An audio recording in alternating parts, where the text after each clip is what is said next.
नमस्कार, AB star news देख रहे हैं आप और मैं हूं आपके साथ सोहन सिंह। दिल्ली एनसीआर में दम घोंटू हवा। दरअसल दिल्ली एनसीआर में हवा बेहद जहरीली हो चुकी है। दिल्ली एनसीआर में संकट लोगों की सांसों पर आ चुका है। दिल्ली गैस चैम्बर बन चुकी है और यह कहानी केवल इसी साल की नहीं है, हर साल यही कहानी देखने को मिलती है। सरकारें 5-6 महीने पहले से अपना एक्शन प्लान तैयार करती हैं, विंटर एक्शन प्लान बनाती हैं, लेकिन नतीजा वही ढाक के 3 पात निकलकर सामने आता है।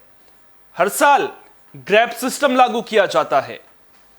पहला फेज, दूसरा फेज, तीसरा फेज, चौथा फेज लागू किया जाता है, लेकिन उसके बावजूद दिल्ली के लोगों को साफ हवा में सांस नहीं मिल पाती है।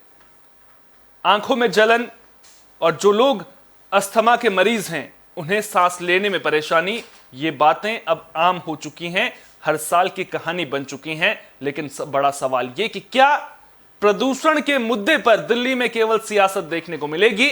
क्या केंद्र सरकार हो या फिर दिल्ली सरकार हो, केवल एक दूसरे के कंधों पर ही जिम्मेदारी सौंपी जाती रहेगी? क्योंकि आज जब अरविंद केजरीवाल ने प्रेस कॉन्फ्रेंस की तो उसमें उन्होंने कहा कि हां, हम ये मानते हैं पंजाब में जो पराली जल रही है उसके लिए हम जिम्मेदार हैं, लेकिन अब केंद्र सरकार को भी पहल करनी होगी, क्योंकि वायु प्रदूषण की समस्या केवल दिल्ली की समस्या नहीं है। उत्तर भारत के कई शहरों में इसी तरह का आलम देखने को मिल रहा है।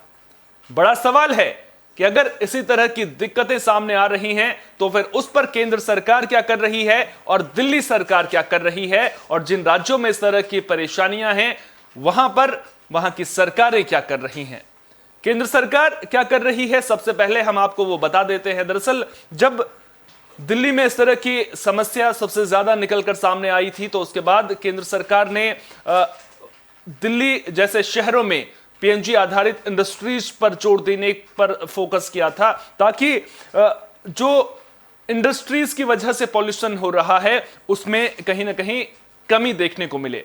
इसके अलावा यह भी हम जानने की कोशिश करेंगे कि आखिर जो दिल्ली में पॉल्यूशन है उसके लिए सबसे ज्यादा जिम्मेदार कौन है? पराली जिम्मेदार है, इंडस्ट्रीज जिम्मेदार हैं, गाड़ियां जिम्मेदार हैं, या फिर कंस्ट्रक्शन जिम्मेदार है? फिलहाल ग्रैब फोर्स सिस्टम लागू है और इसके तहत कौन कौन सी पाबंदियां हैं, क्यों मिनी लॉकडाउन जैसा दिल्ली में हालात बन रहे हैं, वो भी आपको बताएंगे, क्योंकि ग्रैब फोर्स सिस्टम का लागू होना मिनी लॉकडाउन से कम नहीं है। सबसे पहले ग्राफिक्स के जरिए बड़े अपडेट्स आप तक पहुंचा देते हैं। दिल्ली एनसीआर में प्रदूषण पर अब सुप्रीम कोर्ट में सुनवाई होगी। सबसे बड़ी अपडेट हम आपको ये दे दें, सुप्रीम कोर्ट अब इस पूरे मामले को लेकर सुनवाई करेगा। खतरनाक प्रदूषण को लेकर सुप्रीम कोर्ट में याचिका दाखिल की गई है, जिसे सुप्रीम कोर्ट ने भी मंजूर कर लिया है।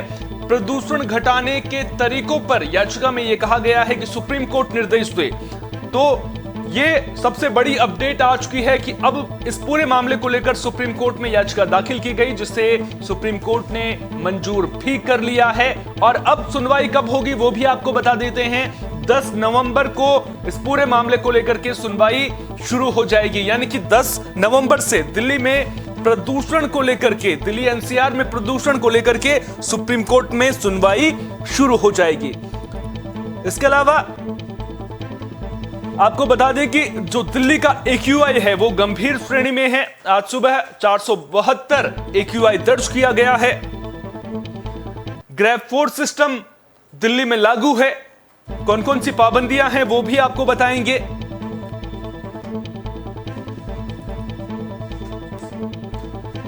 इलेक्ट्रिक और सीएनजी गाड़ियों को छोड़कर ट्रकों की एंट्री पर रोक लगा दी गई है।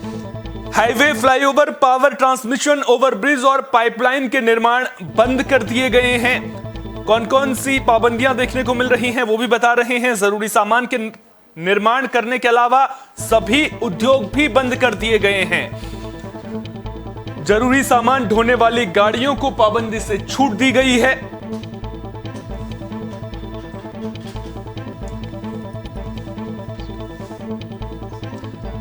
किस शहर में कितना AQI है वो भी हम आपको बता दें। चरखी दादरी में 460 AQI दर्ज किया गया है। इसके अलावा दिल्ली में 450 AQI दर्ज किया गया है। गुरुग्राम में 430, यानी कि यह सब गंभीर श्रेणी में आता है। नोएडा में 423 AQI दर्ज किया गया है। वहीं गाजियाबाद में 416, यानी कि 400 से ऊपर AQI दर्ज किया गया है। ग्रेटर नोएडा में 418 दर्ज किया गया है। फरीदाबाद में 373, 400 से नीचे दर्ज किया गया है। वहीं प्रदूषण पर रोकथाम के लिए नोएडा में कौन सी पाबंदियां हैं वो भी आपको बता देते हैं। Hot mix plant, RMC plant और स्टोन क्रशर का संचालन पूरी तरह से बंद रहेगा, यानी कि कंस्ट्रक्शन का काम जो होता है उस पर फिलहाल रोक देखने को मिल रही है, ताकि उसकी वजह से जो विध्वंसक गतिविधियां हैं उसकी वजह से प्रदूषण ना बढ़े। 500 मीटर से बड़ी साइटों को डस्ट ऐप पर रजिस्टर कराने का निर्देश भी दे दिया गया है।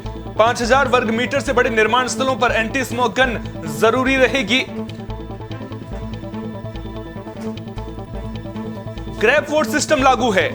ग्रैब फोर्स सिस्टम में क्या कुछ हो जाता है वो भी बता देते हैं। बाहर से आने वाले ट्रकों पर बैन, जरूरी सामान ढोने वाले और CNG इलेक्ट्रिक ट्रकों को छूट दी गई है। साथ ही साथ डीजल संचालित माल वाहनों पर प्रतिबंध लगा दिया गया है। जरूरी सामान वाले वाहनों को हालांकि इस दौरान छूट रहेगी। डीजल से चलने वाले 4 पहिया वाहनों पर रोक, आपातकालीन वाहनों को छूट रहेगी। PNG ईंधन की सुविधा न होने वाले उद्योगों पर प्रतिबंध रहेगा। सरकार की अधिकृत सूची से बाहर के ईंधन का उपयोग करने पर रोक रहेगी। दूध और डेयरी उत्पादों और मेडिकल उपकरणों से जुड़े उद्योगों को हालांकि छूट रहेगी, क्योंकि यह जरूरी है। निर्माण और विध्वंस गतिविधियों पर भी रोक इस दौरान रहेगी। फ्लाईओवर, राजमार्ग, पुल और पाइपलाइन समेत अन्य गतिविधियों पर रोक रहेगी। केंद्रीय कर्मचारियों को घरों से काम करने के निर्देश दिए जा सकते हैं, क्योंकि इसी तरह के हालात बनते हुए अब दिल्ली में नजर आ रहे हैं। और जिस तरह से दिल्ली की जो हवा है वो खराब हो रही है, ऐसे में जिम्मेदारी केवल केजरीवाल सरकार की ही नहीं, कहीं ना कहीं अब जिस तरह से हमने देखा था कि कोरोना बेकाबू होता हुआ नजर आया था, फिर केंद्र सरकार की ओर से पहल की गई थी और उसके बाद हालात सुधरते हुए नजर आए थे। तो अब ऐसे में उम्मीद यही की जा रही है कि केंद्र सरकार अब इस पूरे मामले को लेकर के पहल करेगा, क्योंकि केंद्र सरकार का आगे आना बेहद जरूरी है। साथ ही साथ में नजरें सुप्रीम कोर्ट में होने वाली सुनवाई पर भी रहेंगी, क्योंकि 10 तारीख से सुप्रीम कोर्ट में भी सुनवाई होनी है। और सुप्रीम कोर्ट कहीं ना कहीं पहले भी दिल्ली में पॉल्यूशन को लेकर के फटकार लगा चुका है। अब सुप्रीम कोर्ट का जो रुख है वो किस तरह का रहेगा वो भी यहां पर कहीं ना कहीं देखने वाला होगा कि आखिर अब सुप्रीम कोर्ट इस पूरे मामले को लेकर के जब सुनवाई करेगा तो उस दौरान क्या कुछ दिशा निर्देश सुप्रीम कोर्ट की ओर से दिए जा सकते हैं। तो नजरें लगातार इस खबर पर हमारी बनी हुई हैं। इस बीच अरविंद केजरीवाल ने आज प्रेस कॉन्फ्रेंस की और इस प्रेस कॉन्फ्रेंस के दौरान उन्होंने कई अहम बातें कही। उन्होंने कहा कि अगर जरूरत पड़ी तो आने वाले दिनों में दिल्ली में ऑड इवन लागू किया जा सकता है, यानी कि जिस तरह से पहले जो नियम था, क्या होता था कि एक पर्टिकुलर दिन पर एक नंबर की गाड़ियां चलेंगी, ऑड डेज पर ऑड नंबर की गाड़ियां, इवन डेज पर इवन नंबर की गाड़ियां चलेंगी, तो वो प्रक्रिया अगर जरूरत पड़ी तो वो दोबारा लागू की जा सकती है। लेकिन क्या वो जरूरत अभी नहीं पड़ रही है, क्योंकि जो AQI है वो जिस तरह से दर्ज किया जा रहा है वो कहीं ना कहीं चिंता का विषय लगातार बना हुआ है। इसके अलावा एक और अहम जानकारी अरविंद केजरीवाल ने ये दी कि प्राइमरी जो स्कूल हैं वो दिल्ली में कल से बंद कर दिए गए हैं, अगले आदेश तक बंद रहेंगे, यानी कि 5वीं क्लास तक के जो स्कूल हैं वो बंद रहेंगे। जब तक दिल्ली में हवा की गुणवत्ता में सुधार नहीं हो जाता है तब तक स्कूल बंद रहेंगे प्राइमरी तक के। 6वीं क्लास से हालांकि स्कूल चलेंगे, लेकिन 5वीं से ऊपर के जो स्कूल चलेंगे भी, जहां पर ऑफलाइन क्लासेस होंगी, वहां पर भी नियम लागू होंगे, यानी कि आउटडोर जो एक्टिविटीज हैं वो बंद कर दी गई हैं। बाहर किसी भी तरह की गतिविधियां स्कूल में देखने को नहीं मिलेंगी। लेकिन बड़ा सवाल यहां पर यह है कि आखिर दिल्ली में हर साल इसी तरह की स्थिति क्यों बन जाती है? हर साल क्यों सर्दियों का मौसम आते ही, मॉनसून की विदाई के साथ में ही दिल्ली गैस चेंबर बन जाती है? यह बड़ा सवाल कहीं ना कहीं जस का तस बना हुआ है। जिम्मेदार सबसे बड़ा कौन है? गाड़ियां कंस्ट्रक्शन, पराली या फिर इंडस्ट्री। सवाल ये कि अब उद्योगों को आप बंद नहीं कर सकते हैं, लेकिन क्या जो उद्योगों से प्रदूषित हवा निकल रही है, क्या आप उससे कम कर सकते हैं? इसके अलावा पराली को लेकर के तमाम तरह की बातें कही जाती हैं। साइंटिफिक तरीके से पराली को नष्ट करने की बातें भी कही जाती हैं। अरविंद केजरीवाल जब पंजाब में कांग्रेस की सरकार थी, उस वक्त ये कहते हुए नजर आते थे कि पंजाब जिम्मेदार है। इस पूरे मामले को लेकर के सियासत भी खूब देखने को मिलती थी। पंजाब सरकार पर ठीकरा फोड़ते हुए नजर आते थे। अब अरविंद केजरीवाल कह रहे हैं कि हाँ, पंजाब में जो पराली चल रही है उसके लिए हम जिम्मेदार हैं, हमें थोड़ा समय चाहिए। लेकिन बड़ा सवाल ये कि जो वो कह रहे हैं कि अगले साल में पंजाब में पराली की जो समस्या है वो खत्म हो जाएगी, क्या इतनी जल्दी वो समस्या खत्म हो पाएगी? और दूसरी तरफ जो पूरे मामले को लेकर के सियासत देखने को मिल रही है, बड़ा सवाल ये भी कि क्या प्रदूषण से ज्यादा प्रदूषण पर हो रही सियासत दिल्ली वालों का दम घूंट रही है? क्योंकि उम्मीद जनता यह करती है कि जिस सरकार को चुना है वो सरकार इस तरह की स्थिति आने पर जिम्मेदारी लेगी, केंद्र सरकार के पाले में गेंद नहीं डालेगी। लेकिन उन तैयारियों का क्या हुआ? आपको याद होगा सितंबर के महीने में अरविंद केजरीवाल ने प्रेस कॉन्फ्रेंस की थी।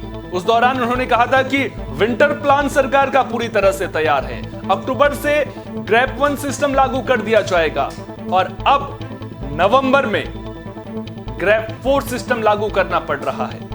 पाबंदियां तमाम तरह की लगाई जा रही हैं, लेकिन क्या इन पाबंदियों को लगाने से प्रदूषण कम हो पाएगा?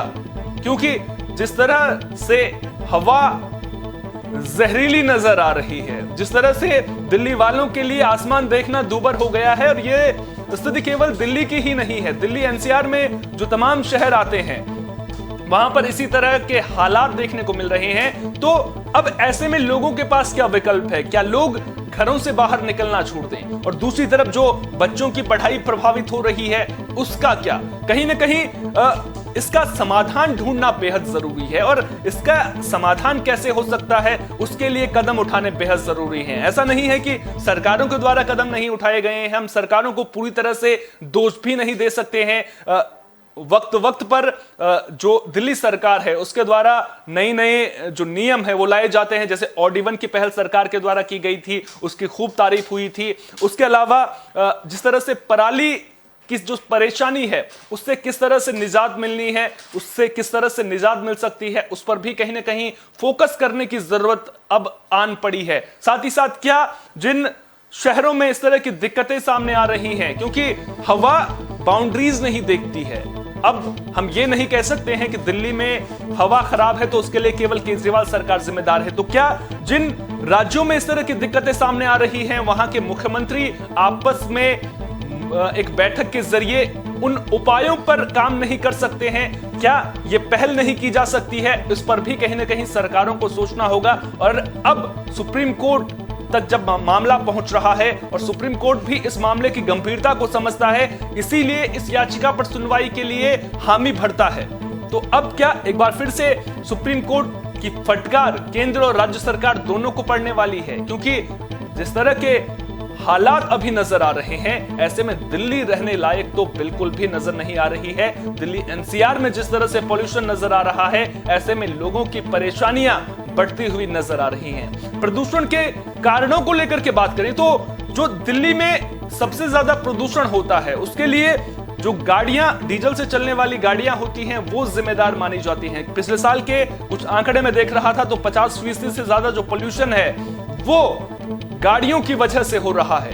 अब BS6 वाहनों पर सरकार जोर दे रही है, और जब अब पाबंदियां हैं तो BS6 वाहनों को ही उसमें छूट है। तो ऐसे में और क्या कुछ उपाय किए जा सकते हैं? क्योंकि अगर आप अभी भी देखेंगे तो दिल्ली की सड़कों पर इंसान कम, गाड़ियां ज्यादा नजर आती हैं। तो अब ऐसे में क्या कुछ उपाय किए जा सकते हैं? क्या ऑड-इवन कंपल्सरी दिल्ली के लिए कर देना चाहिए? यह भी कहीं ना कहीं बड़ा सवाल बनता हुआ नजर आ रहा है।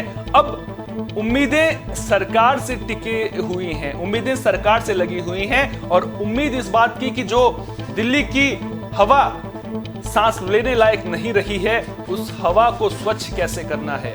केमिकल छिड़काव की बात भी लगातार की जाती रही है। पिछले साल के आंकड़े में देख रहा था तो 4000 वर्ग मीटर क्षेत्र में छिड़काव किया गया था। इस साल 5000 वर्ग मीटर का लक्ष्य दिल्ली सरकार की ओर से रखा गया था। तो उस दिशा में सरकार कितनी आगे बढ़ रही है, उन पर भी कहीं ना कहीं अरविंद केजरीवाल को जवाब देना चाहिए था। और जब आज अरविंद केजरीवाल प्रेस कॉन्फ्रेंस करने पहुंचे तो केवल केंद्र सरकार के पाले में गेंद डालने के बजाय अगर वो उपायों पर बात करते तो कहीं ना कहीं उनकी तारीफ होती। लेकिन जब भी मुसीबत बड़ी होती हुई नजर आती है, अरविंद केजरीवाल हमेशा की तरह एक बार फिर से केंद्र सरकार का दरवाजा खटखटाते हुए नजर आते हैं। उम्मीद करेंगे कि दोनों सरकारें, चाहे केंद्र सरकार हो चाहे दिल्ली सरकार हो, दोनों सरकारें मिलजुल कर इस मसले का समाधान ढूंढेंगी, क्योंकि अभी जो देखने को मिल रहा है वो केवल सियासत देखने को मिल रही है। एक और पिछले दिनों जो घोटाले दिल्ली में हुए हैं, जिन घोटालों को लेकर के दिल्ली सरकार घिर रही है, प्रदूषण से जोड़कर उन घोटालों को लेकर अरविंद केजरीवाल सरकार पर बीजेपी हमलावर है। प्रदूषण ना रोक पाने के लिए संबित पात्रा का बयान सामने आता है कि दिल्ली सरकार की मंशा ही नहीं है प्रदूषण रोकने की। तो क्या इस तरह की बयानबाजी से दिल्ली में प्रदूषण खत्म हो पाएगा? दूसरी तरफ अरविंद केजरीवाल के चुनावी कैंपेन को लेकर के इससे जोड़कर देखा जाता है तो कहीं ना कहीं हल समस्या का हो सके, उस पर कहीं ना कहीं विचार करने की जरूरत है और इस दिशा में आगे बढ़ने की जरूरत है। देखना दिलचस्प होगा कि अब आने वाले दिनों में क्या जो मिनी लॉकडाउन है उसमें बढ़ोतरी होती है या फिर प्रदूषण कम होता है, क्योंकि हर साल की यही कहानी है। अक्टूबर और नवंबर के महीने में दिल्ली इसी तरह से गैस चेंबर बनी हुई नजर आती है। पटाखों पर भी दिवाली के वक्त बैन लगा दिया जाता है, लेकिन प्रदूषण के कारण केवल पटाखे नहीं हैं, जो बड़े उपाय सरकारें कर सकती हैं उन उपायों पर कहीं ना कहीं सरकार को फोकस करना होगा, राजनीति से बचना होगा। उम्मीद करेंगे कि सरकारें इस दिशा में कदम उठाती हुई नजर आएंगी ताकि दिल्ली वाले स्वच्छ हवा में सांस ले सकें। फिलहाल के लिए इस खास पेशकश में इतना ही। देश दुनिया की तमाम अहम खबरों के लिए बने रहिए AB स्टार न्यूज के साथ, क्योंकि यहां पर खबरों का सिलसिला कभी नहीं थमता।